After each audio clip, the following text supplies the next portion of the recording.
Today I'm sharing my winter reading update.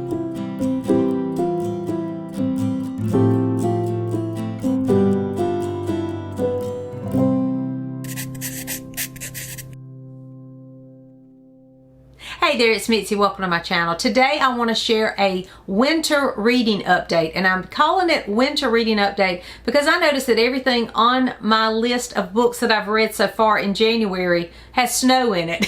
There are snowy scenes, blizzards even, in a couple of these books. So if you're looking for a wintry read, for a cozy kind of wintry read, you might want to pick up one of these. And I have really been enjoying my reading lately, and I enjoyed all of these books on this list this week. So these are the books that I read right after Christmas, the beginning of January, so the last couple of weeks. The first one is from the Seasons of the Heart series by Jeanette Oke, and that is Winter is Not Forever. It is the third book in the series, and so I have one more in this series to read, and I am really enjoying this series. The reason this one is different for me is it's told from a male perspective. Normally when I read historical fiction, it's a woman's perspective, which of course I love because I'm a woman.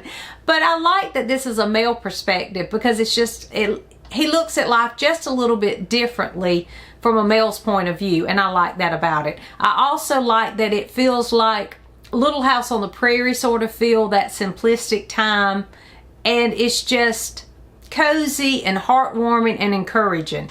This is Christian fiction. Again, it's by Jeanette Oke. She wrote lots of wonderful Christian fiction, and this one is great if you're looking for that. In this one, as we're reading this, from the beginning, Josh is just like 10 or 12 years old, I think. And now he's a young man. He's finished high school. He is a young man, and he's trying to figure out his purpose in life. And he is, you know, praying about what should he do with his life, and he wants to make sure that he is being obedient to what God's called him to do. And so that it's that struggle, you know, the struggle that we have, you know, after we finish high school or college, we start thinking about what's my purpose. So that is what this deals with. And there are some hard situations that happen in this story. That's what I like about this series. She doesn't make it all a bed of roses. There's lots of things that happen, tough situations, tough circumstances, and how Josh makes it through those circumstances. So I really enjoyed this one, and I can't wait to read the next one. I think it's called, of course, it's something about the summer. I'm not really sure what the name of it is, but again, not the summer, the spring. The spring. Yes, I know my seasons.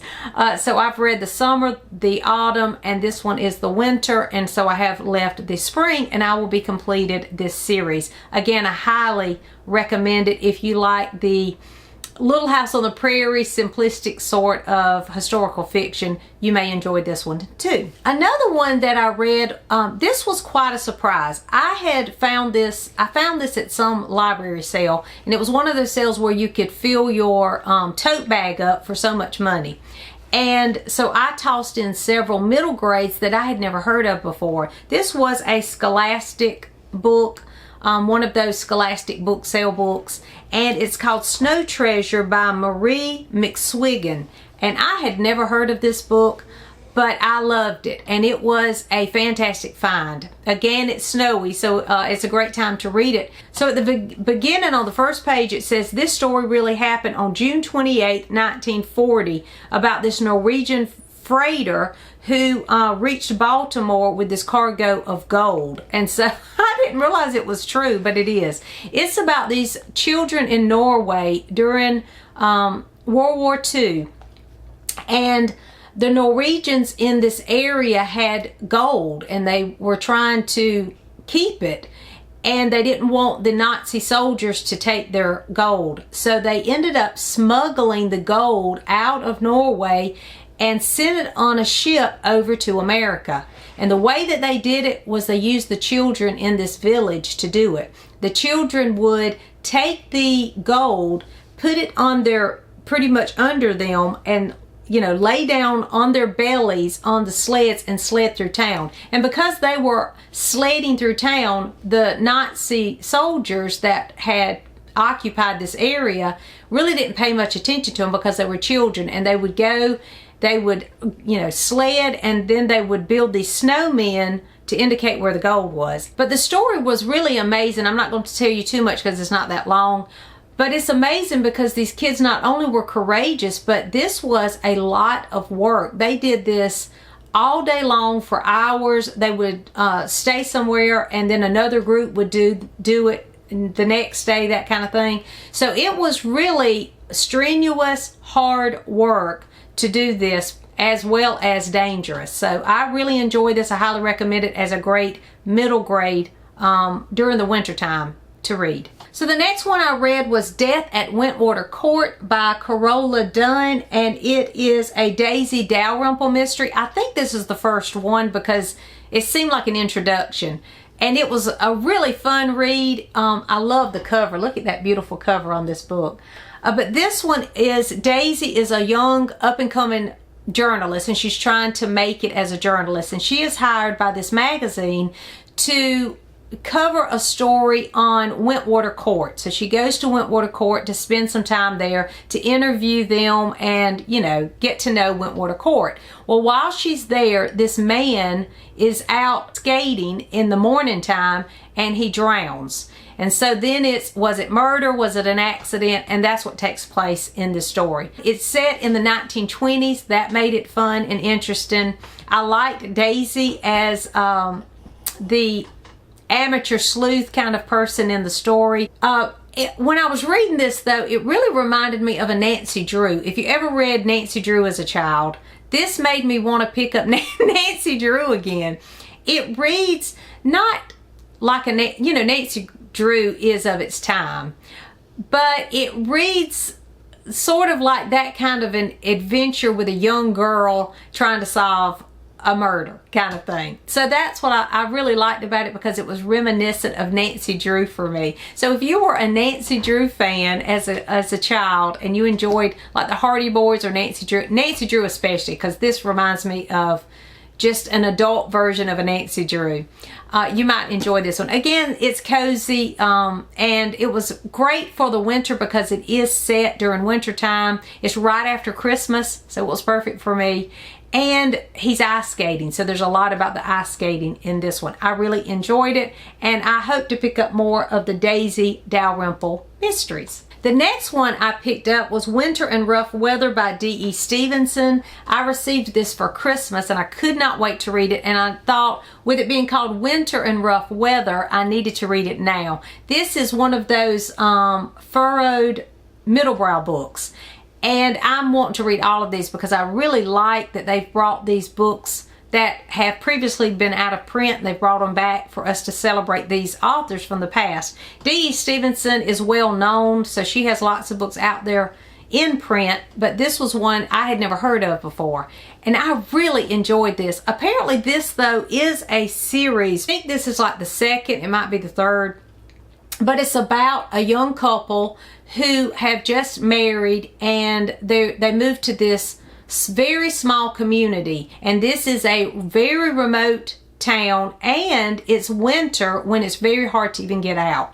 So the story starts from there, and it's about Rhoda getting to know her neighbors and how Rhoda kind of pulls out the best in all the people. That's what I like the best about it, because Rhoda really was one of those characters. It's kind of like if you've ever read Winter Solstice, the main character in that story, how she just brought out the best in everybody, and she was just hospitable. Everybody enjoys being in her company, that kind of thing. That's what I loved about Winter Solstice. Well, that's what I loved about this one too, because Rhoda, the character that it kind of centers around, she's that kind of character. And as the different people in the community get to know Rhoda, they're just drawn to her. And she's also an artist. She's a painter. And so there's a lot of beautiful scenery in this, where she is looking at her new setting and the winter setting of this small country area and the beauty of that. And so it's about her seeing it from an artist's perspective. So there's some really beautiful scene details of those scenes and descriptions in this story if you want some wintry scenes. There's also a great blizzard scene. Now, it's not cozy because it's pretty scary, because a guy's trying to head his way back home in a blizzard and gets lost. So that's in here too. But I really enjoyed this one. It is a cozy type of story. Besides the blizzard part, it is a cozy type story, and I loved E. Stevenson's writing. It reminded me of Miss Bunkle's book, the one I'd read last year, because there is all the quirkiness of the townspeople, just like in Miss Bunkle's book. So if you like Miss Bunkle's book, now this one's not as funny as Miss Bunkle's book. It's a little more serious, but it's still delightful, and I really enjoyed it. So I highly recommend Winter and Rough Weather. If you like the small town sort of comfy kind of story, you may enjoy this one. And then finally, I read Murder on the Orient Express by Agatha Christie. This is a Hercule Poirot. Now I'd never read this one, so this was my first time with one of the most famous, I think, of Agatha Christie, and I can see why, because the setting is fantastic. It's about these passengers on a train in a blizzard, and I am learning, because I read 450 from Paddington in December, and I read another one. It was by Ethelena White. The Wheel Spins, I think is the title. I think they changed it to The Lady Vanishes. Or The Lady Vanishes, I think that's the name of it. Anyway, I'm learning that I love a train story, a train mystery. If it revolves around a train, I think I like it. So, because all three of these have been favorite mysteries for me. And what's great about this one is there's a blizzard in it too. So that really added, it just kind of upped it, the action in this one because of the blizzard and the tension of that. But this takes place on a train, and a murder, of course, takes place, and there, you know that the murderer's on the train because that's the only people that could have committed the murder. I enjoyed this one. I could see again why it is a famous one, but I will say the only adaptation I have ever seen of Agatha Christie before reading the book was Murder on the Orient Express. So I already knew how this one was solved and what happened at the end, what took place. So that did dampen a little bit, because as I was reading it, I saw the clues clearly as I was reading. And I know I wouldn't have if I had not seen an adaptation of this. So that was kind of a bummer for me, because I did know, going into it, I knew what was going to come. But I did enjoy reading it. And if you haven't seen an adaptation, I just know if you like mysteries and Agatha Christie, you would really enjoy this one, because it was a fantastic read, even though I knew the ending of it. I do wish, though, that I didn't, because the way the clues are, drawn out through this story were great, but I already knew. So that, kind of took it down a little bit for me. But I do recommend it. I thought it was a great read, even though I knew the end. So those are the books that I've been reading. They're all snowy, wintry reads. If you're looking for something, a cozy read, all of these were cozy type reads, and it was just perfect to start the year with. I wish it was a little colder here. It's actually been unseasonably cold for us, because normally in January we have mild temperatures in South Carolina. It's not usually that cold, but there was some sort of winter storm that swept through around Christmas time, and it got down really cold, and over the past couple of days it's cooled off too. So I'm hoping for some cooler weather. I do like, wearing my coats and sweaters when I can, so I do want some colder weather, and I enjoy living vicariously through these books where there's snow and cold weather, and they're sitting by a fireplace looking out at the beautiful snow. So if I can't enjoy it here looking out my own window, I can live through these books and read it that way. So let me know what you're reading. Have you read any wintry reads? Do you have a favorite wintry read that you think I would enjoy? Let me know that too. Thanks for watching, and I'll see you soon.